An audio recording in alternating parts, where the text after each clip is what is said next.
and say hello to Suzy Treister. I did that right? Did I pronounce your name correctly? Yeah. Okay, cool. Um, so I want to thank Leticia Barbier for hosting us on her Patreon account. And I'm just going to read a little bit of an introduction to Suzy, to Suzanne Treister and her work, and then we'll go from there. Uh, Suzanne Treister was born in London and studied at St. Martin's School of Art and Chelsea College of Art and Design. She's been a pioneer in the field of new media since 1989, working in the permeable boundary that separates the limits of scientific research from mystical revelations.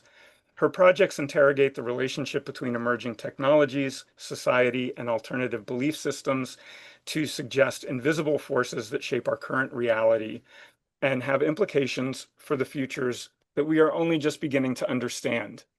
Ideas such as post-futurism, post-humanism, techno-shamanism, techno-spiritualism, techno-Gaianism, transformative technologies, spiritual ecologies, and whole Earth system science are among the concepts she explores in her work.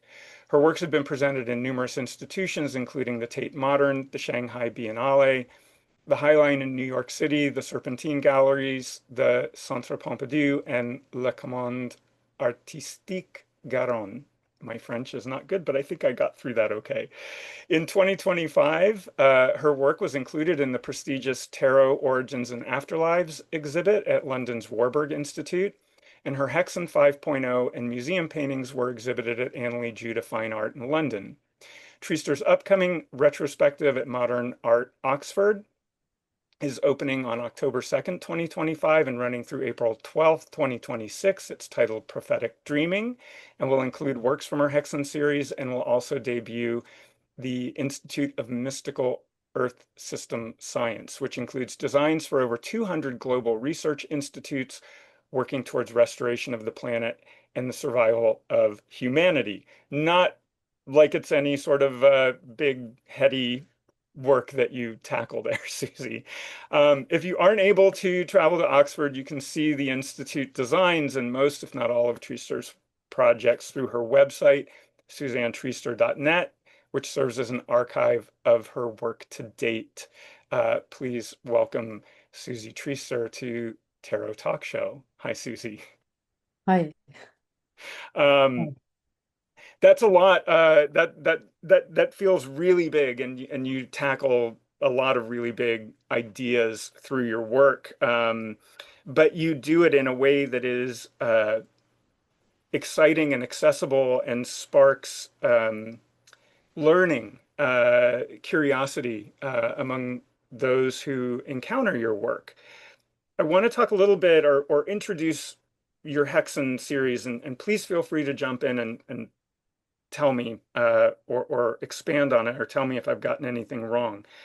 When I started to look at the history of where we're going with Hexen 5.0, so I want to show the current productions. This is the Hexen 2.0 tarot deck box from Cosmogenesis, and this is the forthcoming Hexen 5.0 tarot. So this will be available worldwide uh, in October, with the exception of the United States, where it will be available uh, next year, I believe in March of 2026, also from Cosmogenesis.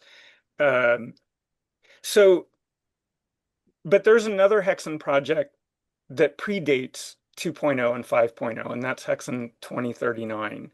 So Suzy created a project called Time Traveling with Rosalind Brodsky. And this is a time traveling alter ego that you created, right? yeah. And Rosalind has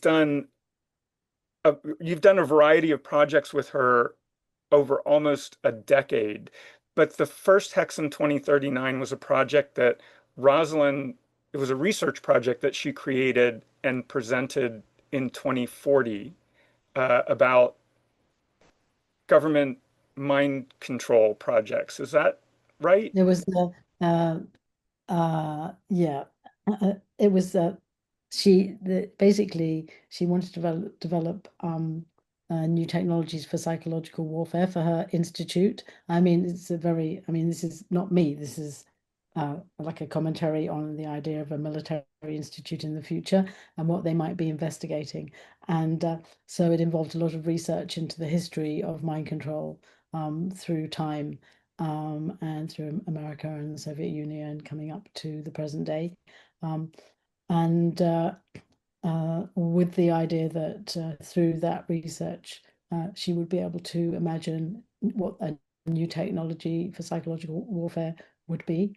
Um, and I suppose this is like a science fiction construct where a science fiction writer imagines something in the future which may come to pass, and sometimes they imagine it so that they can warn people that this might be coming and maybe you better think about it. And so the technology that she thought up was to control a method of controlling people's belief systems remotely, um, and through kind of electronic means. And At the time in 2006, that didn't seem likely. In fact, a whole bunch of scientists at the Science Museum in London in a kind of event that we held all basically said no, that's absolute rubbish.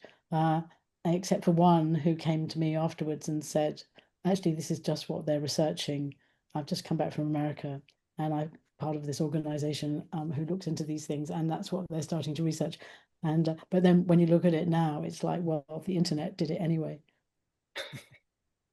It's yeah, and there's so much there's so many sketches and pieces that are embedded in your website with 2039, Hexen 2039, that go into a variety of magical uh, places. When I say magical, I mean like ritual magic and the occult and Aleister Crowley and figures like that. So if that's something that anybody watching this video is interested in, I highly recommend you go down that rabbit hole and block out a couple of hours at least. I found it really fascinating and came to that after I came to Hexen 2.0, and which, by the way, Hexen, uh, if I understand correctly, it means witch in German, but you encountered that word or the idea or kind of got the genesis for using Hexen as an artistic platform for communication when you were living in Berlin. Is that Yeah, correct? yeah. I was living in Berlin and I was um going to the flea markets a lot, and I collected a lot of books about witchcraft in German. Um, and then Yeah, so because the Hexen 2039 was actually it was called New Military Occult Technologies for Psychological Warfare. It was the idea of researching the occult and also researching the kind of military histories, and bringing those together. Um, and then already in the middle is the American MK Ultra project, Mm. which actually did a lot of kind of occult research because it thought the Soviets were doing it. And so I'm sure you all know about MK Ultra. I actually learned about MK Ultra through Hexen 2.0 because I believe you Oh, have okay. a card in there, but it was like a few years ago. But yeah. Um, well, Hexen 2.0 then, which uh, you created, what, about 5 years or so, or at least presented about 5 years or so after Hexen 2039, um, Yeah. connects cybernetics, surveillance, counterculture movements, and internet histories through a group of alchemical diagrams and a tarot deck as a way of enabling viewers to envision alternative futures. And does that sound like, am I characterizing it Yeah, roughly, yeah. roughly? It's hard to put it in a few words. I know, I think I got it down to 3 paragraphs on my website, I think. Well, I mean, here, I'll just a couple of my favorite cards I'll show. So now you can see why it's hard to put it into just a few sentences. These are two cards, and I think that they're cards that are foundationally important to what Hexen 2.0 is talking about and where it's what it's coming out of. So control societies, how governments uh, explore the idea or research the idea of controlling populations in order to advance their own uh, agendas. Um, and that the Macy conferences out of New York, which I hadn't heard of before this, and now I'm completely fascinated with, were a group of scientists and anthropologists that got together after World War II, if I understand correctly, with the idea of mapping human thought and human brain function in order to connect it to Control in order to cybernetics. it was it was uh, they wanted to develop a unified theory of the human mind in order to control it, yeah, in the aftermath of the Second World War, in order to avoid another Holocaust, essentially. Um, uh, and in order to stop fascism kind of getting to that point ever again. That's and then so the Macy conferences attendees, there was 30 of them that came from all over the place, and they were all from the hard and soft sciences. They all were invited because their current research was leading up to the idea of cybernetics in one way or another, from either from ecology or computer engineering, the idea of feedback loops, and that feedback loops are kind of mechanisms of control. So the easiest way of explaining it is like a central heating system when you have a thermostat. So when the heat in the room goes higher than the thermostat is set at, uh, the thermostat sends a signal to the boiler to switch it off. And then when the heat in the room reaches the, this ideal temperature that the thermostat is set at, um, it will turn it off again. So it's a feedback loop of information and control. And so that idea exists in all kinds of disciplines and fields. You can apply it to all kinds of fields like ecology, circular causal systems in ecology was the work of this guy, Evelyn Hutchinson, who was one of the attendees. Um, and and Norbert Wiener, the mathematician, he had that theory in relation to anti-aircraft missile technology. So it joins a lot of fields together, and uh, it was it was considered that if you could treat the whole population as one big feedback loop, if you could feed things to a whole population, and then there would be create a feedback loop, then there would be a system of control. So it's like a very conservativizing system. So everyone gets feedback, and their everything goes round in a loop, and everything stays stable. Um, and they tried to apply that to mental health, for example. They formed the World Federation for Mental Health in 1948, with an idea of kind of maintaining some kind of normal level of mental health across the world, which is kind of rather worrying. Um, and but a lot of them had very good motives, and there's often a lot of idealism in these things, but then a lot of it goes wrong and gets abused by whoever. And so what happened when I did Hexen 2.0, I was looking into this idea of cybernetics, and I realized that Web 2.0 was actually a cybernetic feedback loop of control. No one seemed to have really pointed that out.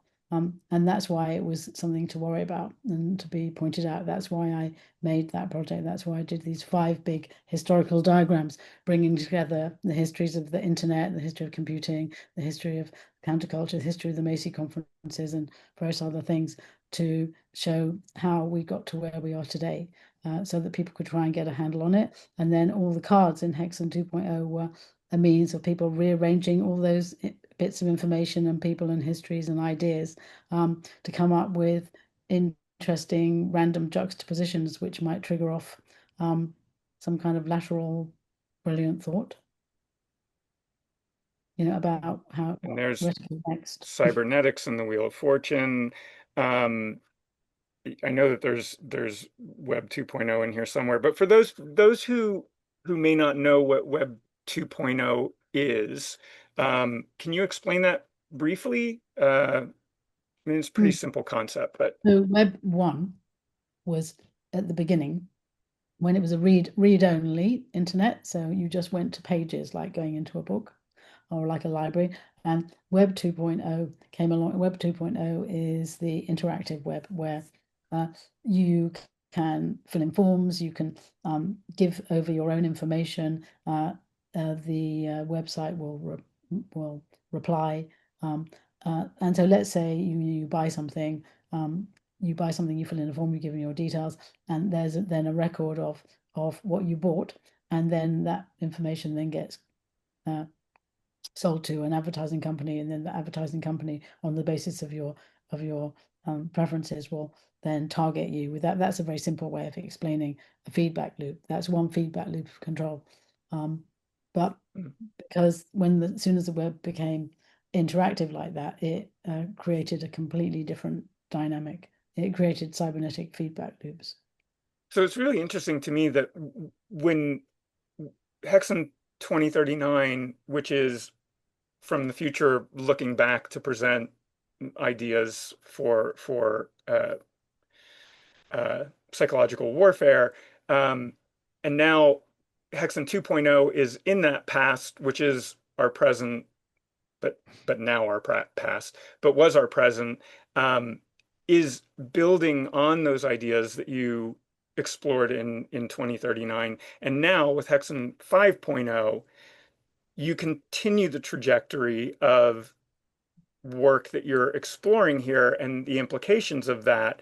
Um, but 5.0 critically examines AI, it examines the climate crisis, quantum science.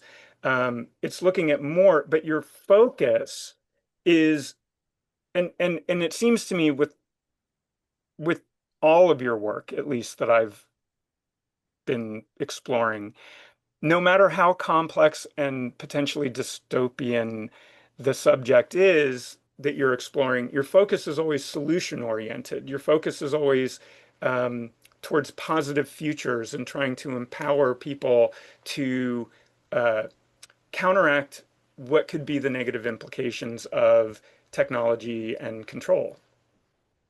Yeah, that's true. And I think that so I have this kind of also like this parallel thread of like the mystical and the spiritual going through all my work as a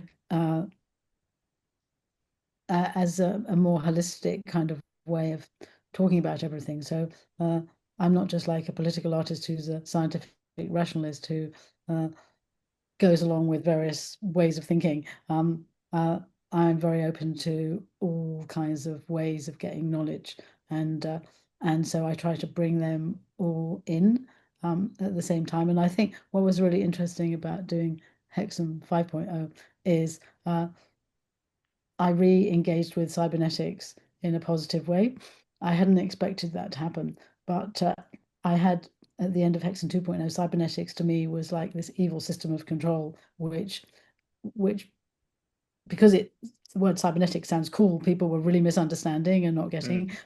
I started to see it as really really bad. But with Hexen 5.0, I kind of came at it in a more holistic way, where if you stop thinking about governments or whoever corporations using it to control people, you think about it as the way the planet operates. So when you like take something like the Gaia hypothesis, which James Lovelock's theory, I think from 1972, where he uh, imagines the world as a living Excusez-moi. organism. So,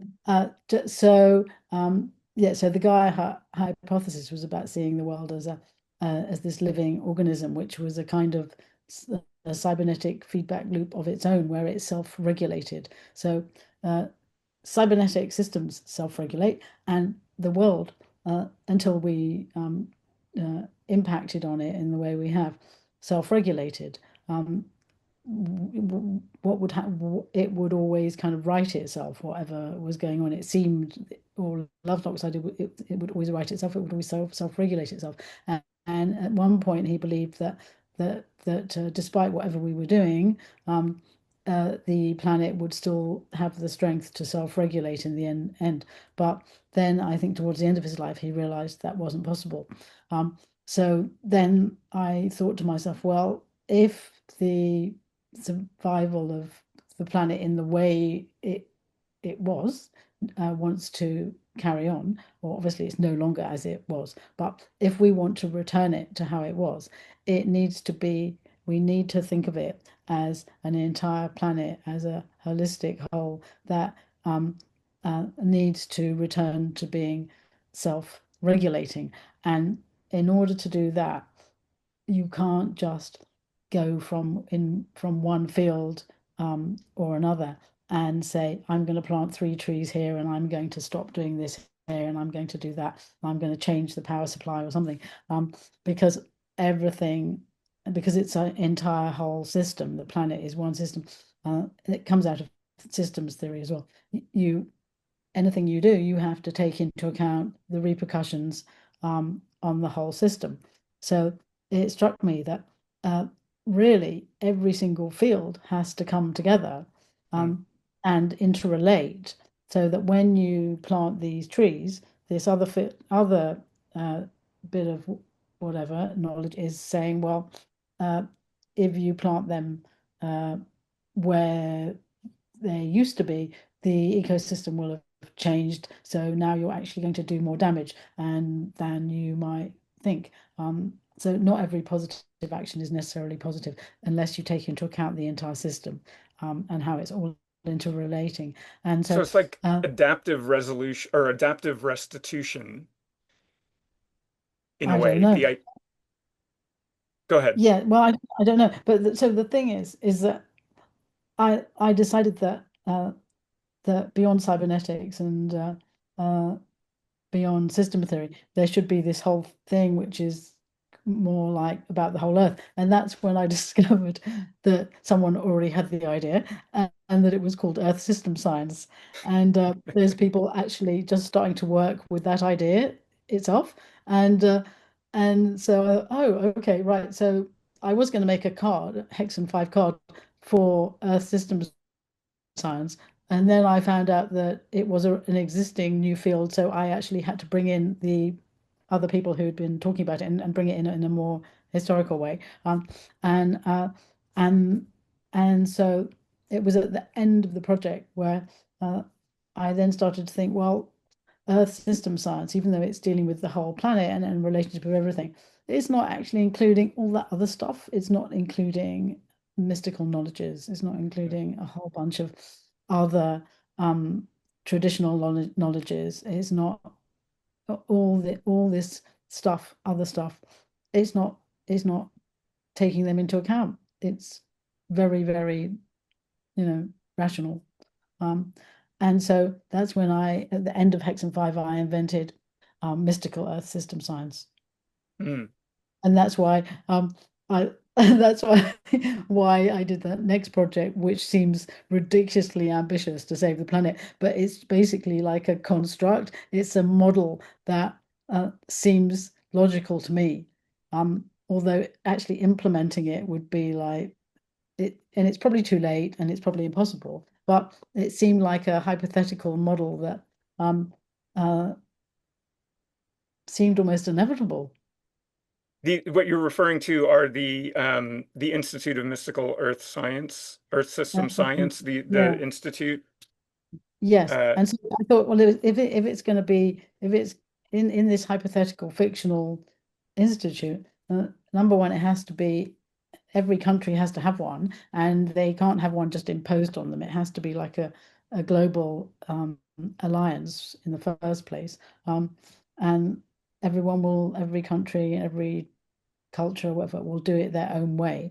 But somehow they'll be linked there'll be a network, a global network where everything's done, you know, making sure it doesn't have the wrong impact on someone else. it's fascinating. I went onto your website and looked at the institute uh, concepts and illustrations and the whole idea is incredible, and some of them are just really uh, elaborate and beautiful. So I encourage people to go and check that out. I want to start pulling cards, but I wanted two more things I want to do first. One is in Hexen 2.0, there were diagrams, but they weren't included with the deck. In Hexen 5.0, we have the diagrams which are included in the deck, and I just wanted to show some of these. There's six of them.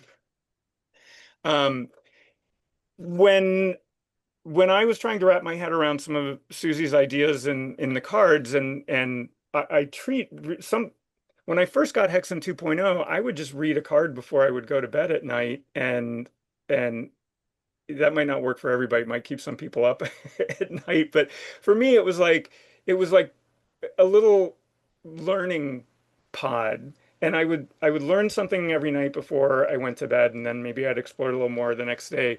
But it was overwhelming the amount of knowledge in there. And then I realized that the way that you work is you do all of this research and you start sketching things out and making connections between the different things. I'm presuming that these are more refined sketches than what you start out with, but that you've got all of these ideas that you're bringing together and then in a big picture way, and then they're extracted from these diagrams into the cards in a more digestible um, piece, if you will. Does that So the sound idea, right? yeah, the idea is I did do these same diagrams for Hexen 2.0, but they made at the time I had a publisher who produced a book at the same time. And there Mm. was all this other information about the Macy conferences attendees. There was a lot of additional works. So there was a book and there was a deck. And this time there was just the diagrams and a deck. And Cosmogenesis, Ben decided that he thought it was a good idea to put the diagrams in with the deck. But funnily enough, with Hexen 2.0, I did the diagrams first because there was so much research to do. And then I extracted 78 things for the cards as a way of people interacting with them. Um, but with Hexen 5.0, I actually chose the 78 subjects first, and then I did the diagrams. And Oh, I'm not wow. quite sure how I did that, but it's what happened. Um, that's fantastic. I love that. And I love that you come to something, a format that you've worked in before, and approach it from a different way, in the reverse way. I think that that's really fascinating. I do want to ask you one question before then we start pulling the cards, and that is why tarot? Why? Because we're all tarot people here right now. Um, why did you choose the tarot as a format to be able to present this work? Oh, okay. Well, when I started Hexen 2.0, I didn't know anything about tarot and I had no intention of making a tarot deck. I basically made those five diagrams and I was just going with the flow. I made the five diagrams in the Macy conferences things. And then uh, someone asked me to do a tarot card for a show. And and I thought, oh, that's interesting. So I made one into a tarot card. And then I woke up in the morning and I thought, oh no, I'm going to have to do 78 of these detailed drawings. Oh my God, how am I going to do it? And because I just realized that the tarot is a perfect way of um, a perfect trigger for discussions. That's what when you do a personal tarot reading, it suggests things and it allows you to analyze and to discuss and to think in a way that you wouldn't have if you hadn't had the help of the cards. It puts in front of you these random or possibly random or possibly not random selection of things and ideas which connect to the world or to you, and you have to figure it out. Um, and uh, and so then it struck me that with all this material that in these diagrams, it was going to be a really big ask to get people to look at these diagrams and try and put it together and understand it. And also, it wasn't going anywhere. If I made that information into a tarot deck, it would, well, number one, allow people to easily digest each thing. It would allow people to select cards in relation to each other and to put subjects in relation to each other that would not normally arrive together. and which would therefore be really quite surprising. I suppose in a maybe in a surrealist way, the umbrella and the ironing board, whatever. When you have a surprise conjunction of things, it does something strange to your mind. You can't go in your normal routine patterns, your neural pathways, which are usually kind of so set by expectation and our conception of reality and what you need to do that day. Our neural pathways kind of get grooved in on all these everyday things and our general understandings of things. And that this tarot deck format could snap people straight out of that Mm. and allow them to completely rethink everything. Um, so yeah, that's why I used it. And the the cards are not designed specifically for uh and a tarotist will do what they like, right, with the cards, and people can read with almost anything. There are a lot of people who can read with a variety of different um implements, not just cards, but they weren't designed for personal divination as such as we know with tarot. They were created more for big picture uh, exploration, big picture potentially divination, but really global, large scale questions with group interaction uh, as as the readers, right? Yeah, that's right. They're supposed to be for groups to provoke discussion and to have ideas and really proactive ideas for action, really. Um, I want to I want to show people the difference in the size of these cards. Now, I love these really large cards because there's so much information on them and I can read them, better. But these are pretty large cards anyway, and these are massive in terms of tarot.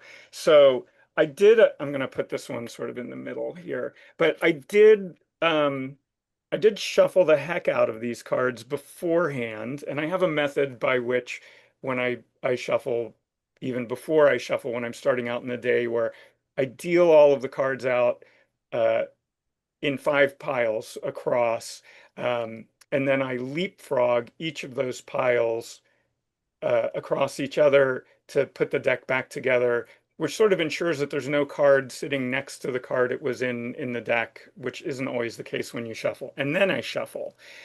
I like to riffle shuffle and then hand shuffle.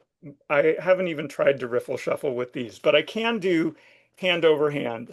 But I have pretty big hands, so um, some people may need to wash the cards on the table when they're doing this. Um, but I'm going to start pulling cards, and I want to explain what we're doing because it's a little different because of the nature of the cards than what we often do on Tarot Talk Show. Um, so we're going to do a spread, and this is a spread that Suzy came up with that examines it's a 5 card spread, and it examines the forces. I'll just read it out. The number one placement is the forces at stake that we're aware of now. Number two is the forces at stake in the unconscious. Number three is the current actual uh, situation. Number four is the first step to resolution. So it's like a partial solution.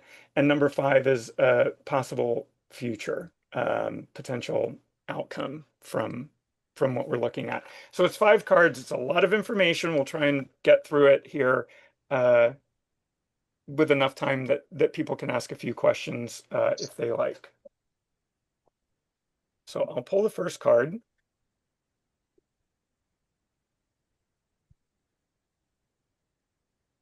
and we have the Ace of Wands, which in traditional tarot would be in the element of fire and presenting opportunities in the realm of will and passion and creativity. But here we have 1956 Dartmouth, the Summer Research Project on Artificial Intelligence. Um, so this is an artificial intelligence card, and this is in the position of forces at stake that we're aware of now. Boy, isn't that? Boy, isn't that a good one? You've got to hand it to the tarot, haven't you? Oh yeah. So Um, I so what don't do know you if we make need of to that? say anything. I don't think we need to say anything about this. I think it's quite clear that everyone's obsessed about AI and what it means and what it's going to do. And it's a big discussion, and the discussion can't really end because And then the uh, the implications of what could it actually be? You know, is it Terminator? Um, how is it used? The difference between generative AI and other applications of AI that can be used as a tool or an assistant rather than just creating something for you, helping you to learn. So it is a force, absolutely, that we cannot deny. And I think it's fascinating that we pull this in the first position. So let's see what the forces are at hey, stake in our unconscious. that we're unconscious of. Yeah. Okay. Yeah. This this will be interesting. All right. And it's the world. Oh, astrocognition. So astrocognition is a new field. Um, so I only came across it while I was doing all this research. And it basically, because I was very obsessed about the idea of all this kind of new interplanetary colonization, all these people, Americans mostly wanting to go and colonize planets um, and destroy them and use their resources and asteroid mining and moon mining and as if they haven't ruined this planet enough. And then the realization, as usual, that we're not. This is part of a long process of space exploration, which may have seemed fun in the beginning, but will obviously turn nasty. And that because I mean, and how inevitable it is because it's like it's been incrementally increasing, and unless the planet blows up soon, at some point people are going to go off into outer space and do what they do, and therefore we need to uh, think about what it means, and have some kind of ethical framework. And so um, there was a card called Space Law, which actually investigates what laws there are actually in place for people Hmm. going off this planet and what they may or may not do according to people here, which is kind of absurd. And But astrocognition, I discovered, is a new field which is thinking about humanity in terms of the universe rather than just on this planet. So it's a very, very brand new field of trying to understand what shifts may take place as human beings in the brain in all kinds of different ways and what those will mean if we become interplanetary. And so this field of astrocognition brings in all these other disciplines that you can see um, in the smaller circles in the card. Yeah, from cognitive science, philosophy of mind, semiotics, um, computer science, neuroscience, space technology, theology, ethics, the human and the non-human, and physics, and a whole range of subjects all get incorporated into astrocognition, which is probably going to be a growing field of study and thought. Um, and clearly, most people are not aware of it. So And therefore, that fits the position in the spread that this is something that uh, at the moment that's at stake that people are not really that aware about. yeah, and I think it's interesting when you talk about it in terms of humanity and spreading uh, the human our human behavior out into the stars and the universe, referring to the universe. In the Thoth deck or the Crowley system, the world card is the universe card. So it makes sense here as well if we if we look at it in that context, the world, I think we think very narrowly, or a lot of people think very narrowly when we say the world, we mean the planet Earth. Um, but the world is everything. And I also think it's very interesting that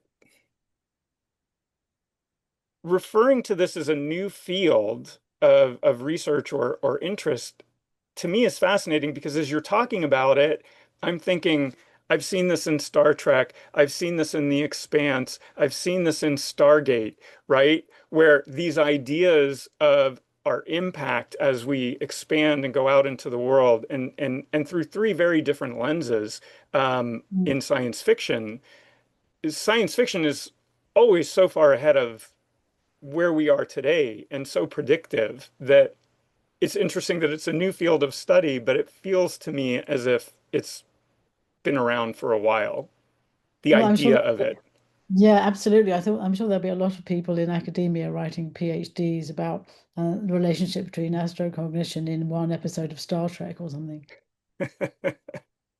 Um, but also the idea that, this is so being in that unconscious, the forces at stake because we're not there yet, right? As a collective society, collective global society, we're not thinking about that. In fact, it feels like we're retracting, which is also another representation of the world being the end of the story, the constricting influence, the closure, the portal, something being uh, ending. But this is a space that I feel like in the world today, our idea as a society is contracting into what is important to me, what is important to my country, we're not looking at the global picture anymore. So let alone are we not looking at the global picture,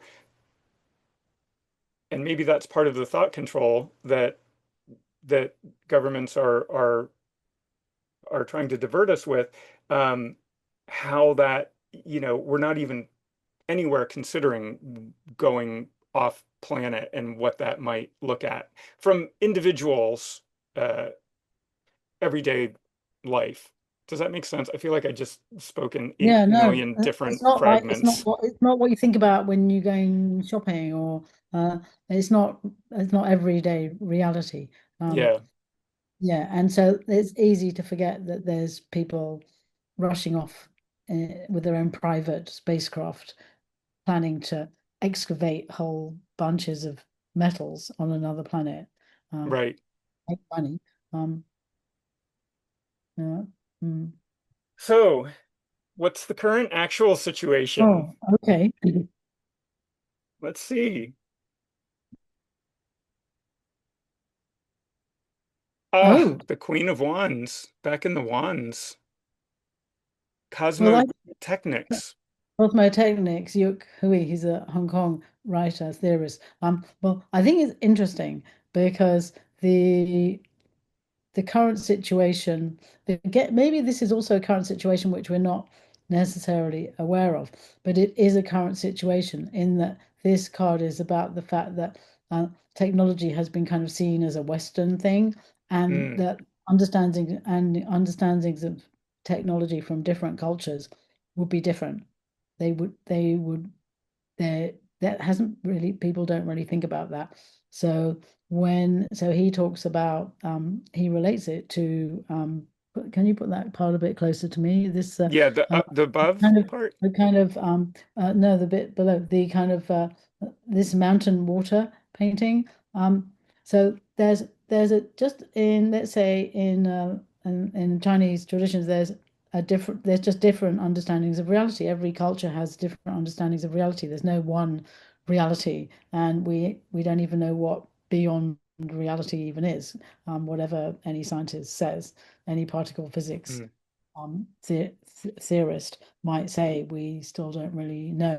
Um, and so people come at it from different ways. And so um, the idea that our technologies could be rethought from different cultures' point of view and mm. different traditional points of view is very much, I think, current now. I work in my own practice with tarot. I work elementally quite a bit through the cards, and so I also think that that idea, the fact, I don't know if this was intentional, when you chose, is it Yuk Hui? Yeah. As the subject and what you're talking about, if it was intentional, but the Queen of Wands is the water of fire. And so the idea of what you're talking about being a perception that doesn't necessarily discard, but doesn't necessarily think about how other cultures influence different ideas, different thought patterns that could change uh, the trajectory of Western thought, for example. Mm. Um, so water being an element that is completely antithetical to fire, right? So the idea of that water, considering if you're in the realm of fire, considering how can that water uh, change things? How can water and fire work together? How can they be something that can synthesize in some way, or is the water better than the fire, right? Um, so I think that's interesting, and also that we're we're in wands two suits here. The forces at stake now in the current actual situation. So let's take a look at the first step to resolution or a partial solution.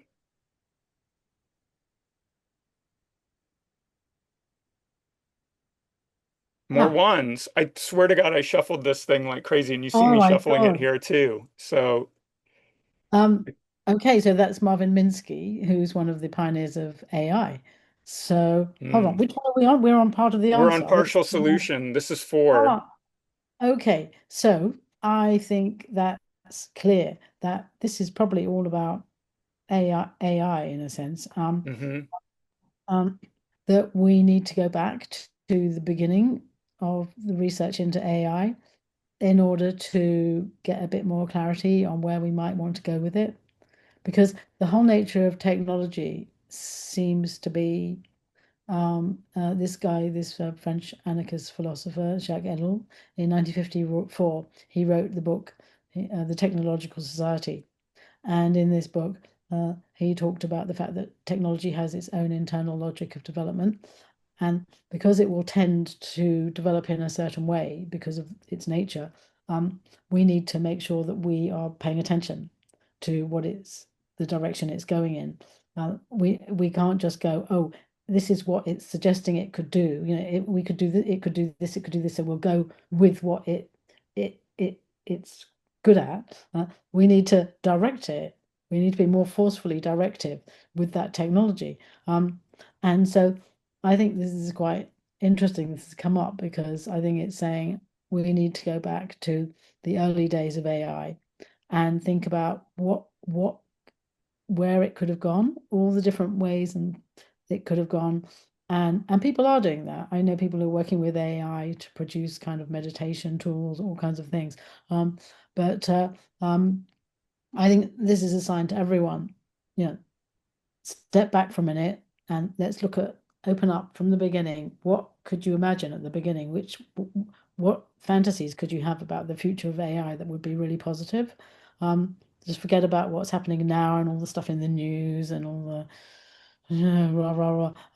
And just rebuild the idea and maybe run with that.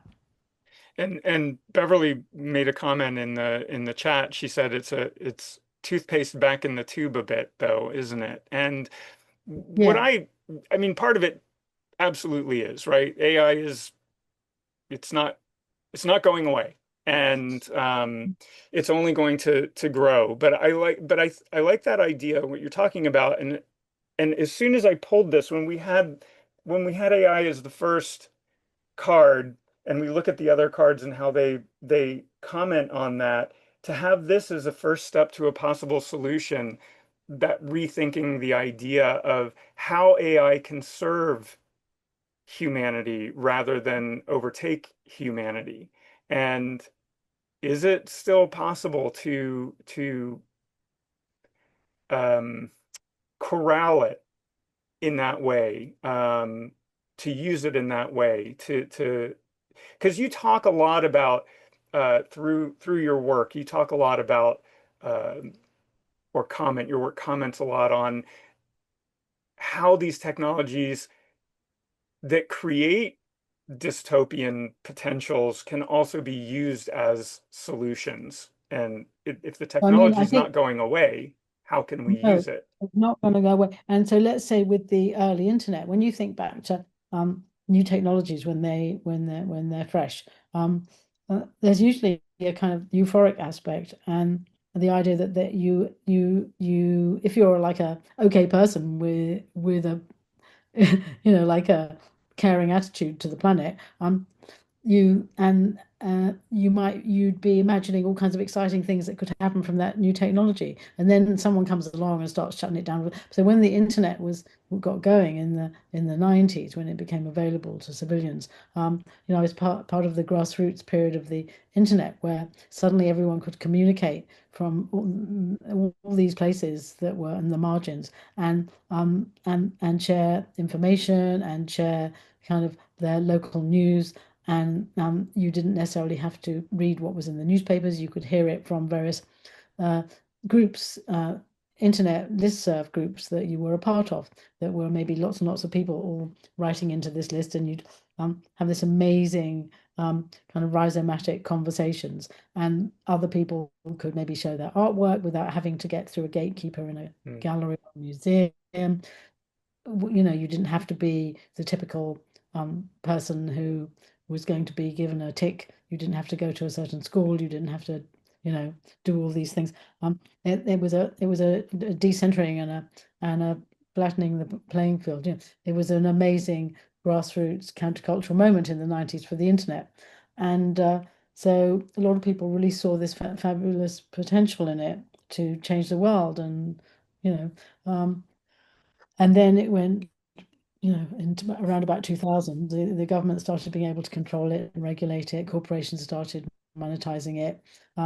I'd been living in Australia in the 90s, and when I came back to London in 2000, I was really shocked that the tube platforms were full of these huge adverts with this big www mm. on every single one. It was like a web link for all these companies because that was the biggest news. And friends of mine who had not been part of that new media early kind of countercultural moment, they were asking me about can I help them to buy a computer because they want to buy things online.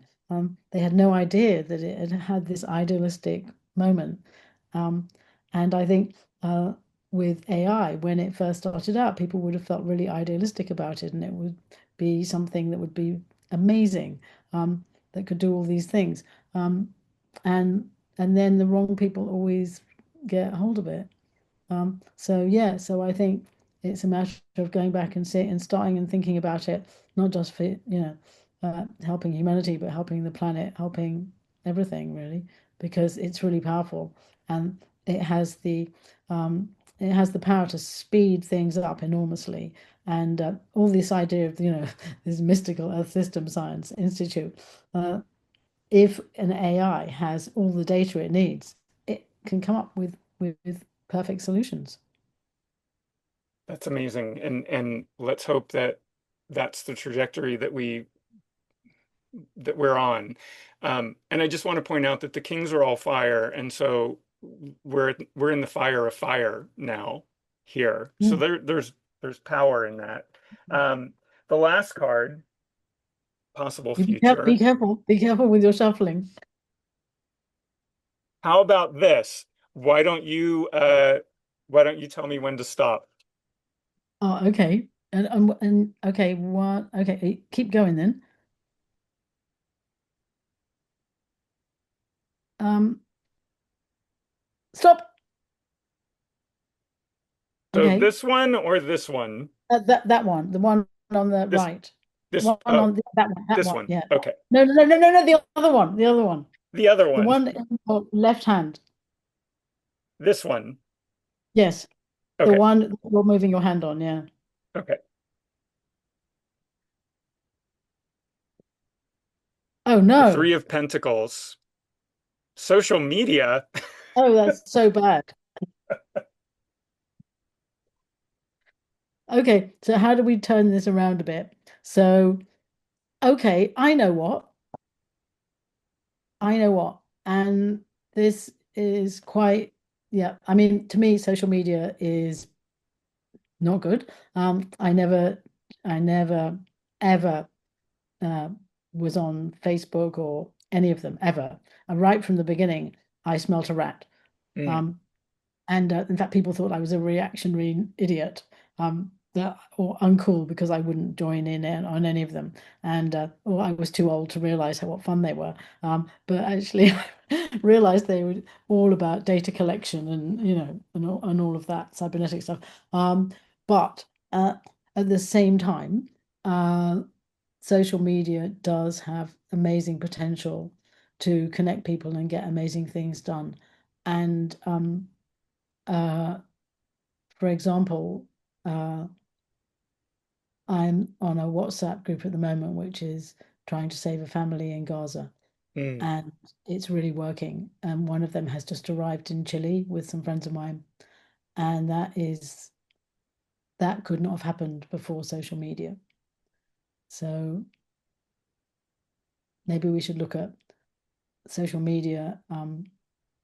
The There's positive, the Yeah, way that social everyone media can serve rather than, stop using it to bully each other and undermine situations, and if they stop giving out personal information that are just going to be used in advertising, targeting them, and if they stop looking at other social media that is full of post-truth bullshit. If they step back from the idea of social media and think, so let's go back. If there's not that much written about what happened in the 90s, if they go back, you see, social media evolved out of those kind of lists I was on, and those were not being able to be surveyed at the time because that potential wasn't there. So it felt private. So uh, there's a lot of people over the years have been trying to work out different formats for social media that are more positive.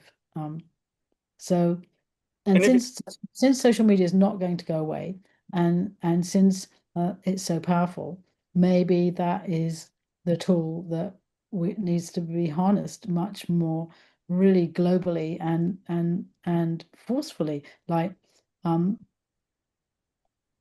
everyone needs to play their part. well, yeah, and you know Stop what? writing about the party they went to and start trying to do something with it. That how can we redefine social media to serve humanity rather than individuals? But I And also just don't forget the planet. Yeah. yeah, right. I just want to also point out that the traditionally the Three of Pentacles is a card that shows how how people can come together to create legacies and to create structures and that serve humanity, that serve in a very practical and real sense in the material world, building. Pamela Coleman Smith portrays it as basically an architect and a builder and a designer coming together to create a cathedral. And so social media is a cathedral in our society today. But how do we build it in a way that serves? And so I think that that's certainly something to think about. Um, we're we're at an hour. Um, I'd love to, if you feel comfortable staying for another 5 minutes or so, I'd love to open it up if anybody has any questions. How pressed are you on time? Do you have a few more minutes? Few minutes. Okay. Hmm. Um, so if does anybody have any questions that they'd like to ask Suzy? Um, Hello. yeah. Hi. My name's Ian. I'm in Brooklyn. Big fan of your deck, the 2.0. I'm looking forward to the 5.0. And I'm wondering in creating it, like, to obviously you started with those big diagrams, but to sort of sort things into the 78, how does that sorting process work? And are, you know, does H.P. Lovecraft and William Gibson move around, or do they, do you sort of know where they are immediately? And do you end up with things extra, like things that don't fit in the 78, or are you sometimes searching for things that, that do, and just sort of how that whole process works for you?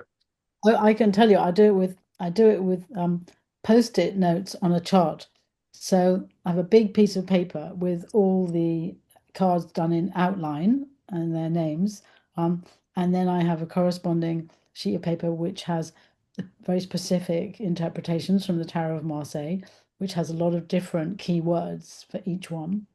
And uh, it's a very ancient set of interpretations. And so what I do is I've normally got so I write down on each post-it one subject or whatever one card would be.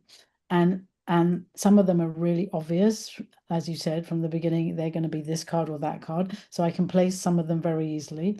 And then I start, juggling around. Then I I kind of put everything somewhere, and then I have to start moving them around, and it gets harder and harder as you get to the end, and then you'll have like a revelation moment, and you go, of course, no, no, no. If I swap this one with this one, they make perfect sense. That's so perfect. And then round and round and round, and then eventually it's like, chunk. And how long would you say that whole thing, from start to finish, how long does it, are you working on this for a year, or like, I'm doing that throughout the whole thing. So I'll do the ones which I'm certain about, and then I gradually work my way. I don't do them in order or anything, the cards. I'll do them. So with this last one, there was probably about four at the end that were really driving me nuts. They just weren't quite right. And then I had to, and then because I had various things vying for the place, I was going to have a Carl Jung card at one point. And then I dumped that. And then I think I had David Bohm in the end, the kind of mystical scientist. So I need to kind of like everything had to be, so I didn't want everything had to, I can't explain it. Like, I didn't want to go off on too many extreme tangents. Everything had to kind of connect. So there would be people who connected one thing with another. And yeah, like a jigsaw. It's like a jigsaw.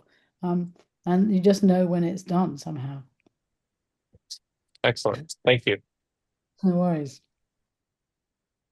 Anybody else? Well, Anna posted a comment which has a question at the end of it. She said, this month there were congressional hearings on unidentified anomalous phenomenon, UAPs, previously known as UFOs.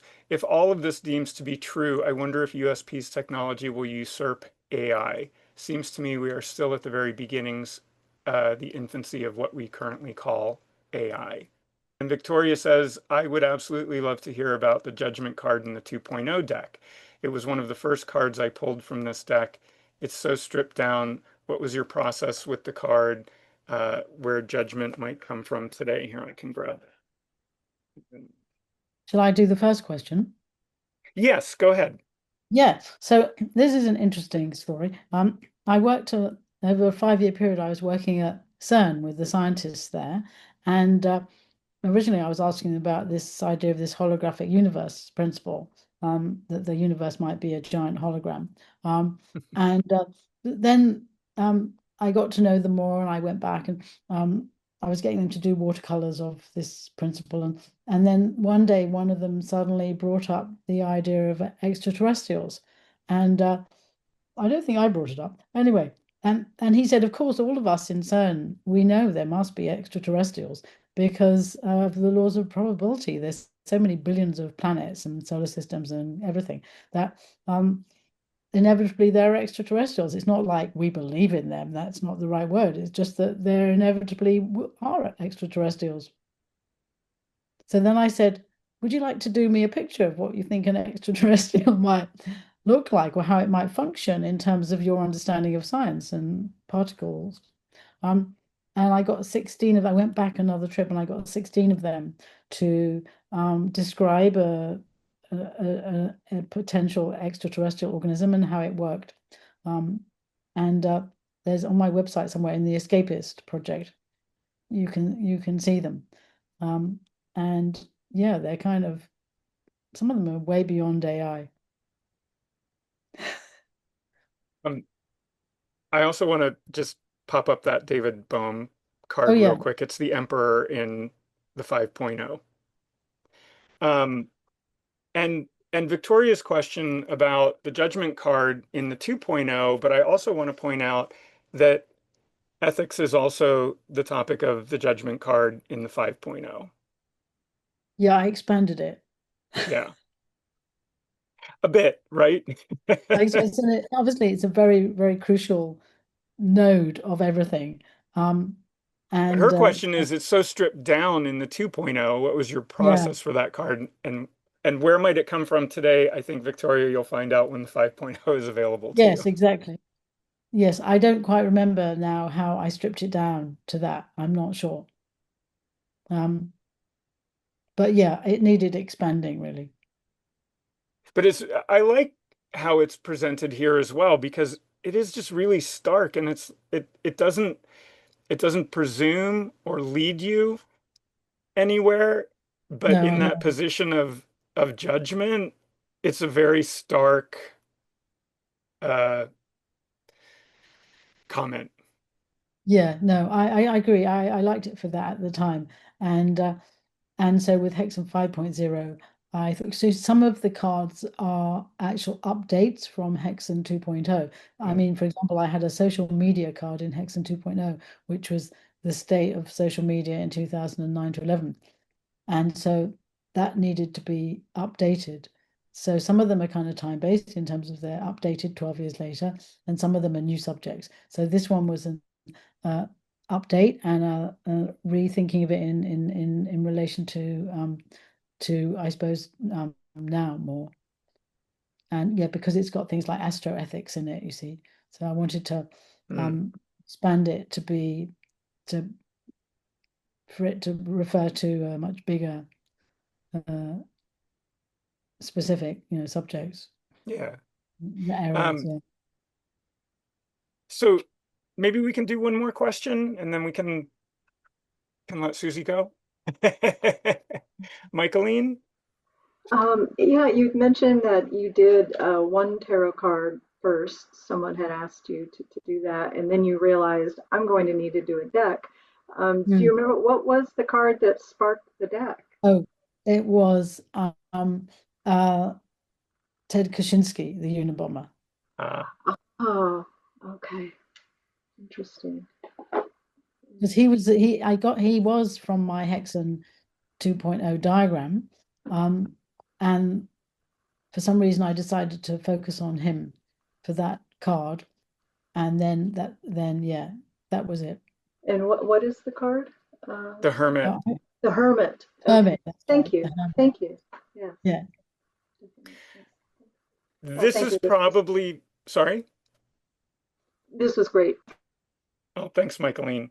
Um, I mean, I went down a lot of rabbit holes and I have many more to go down. I feel like both of these projects or both of these iterations of the Hexen project and also 2039 will live with me for the rest of my life and lead me and we'll see if there's another Hexen down the road.